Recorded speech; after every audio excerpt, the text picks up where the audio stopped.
Ask an AI, tell me about new 3D printed cars. In a world of ever-increasing fuel prices and production costs, it's refreshing to see a company finally produce a 3D printed car which is not only strong and powerful, but is also inexpensive. The new car, from the minds at 3D Printers Incorporated, is made from a lightweight plastic which is printed using a special 3D printer.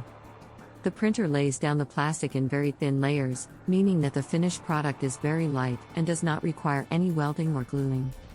3D Printers Incorporated says that the car can be assembled in just a few hours, and the company is marketing it as the perfect weekend project for those who enjoy DIY. However, there is a downside to the car. If it is left in the sun for too long, the plastic will melt, meaning that the car will have to be kept in a garage or shed when not in use. Despite this minor flaw, we think that the 3D printed car is a great idea and we can't wait to see more companies taking advantage of this technology. Thanks for watching.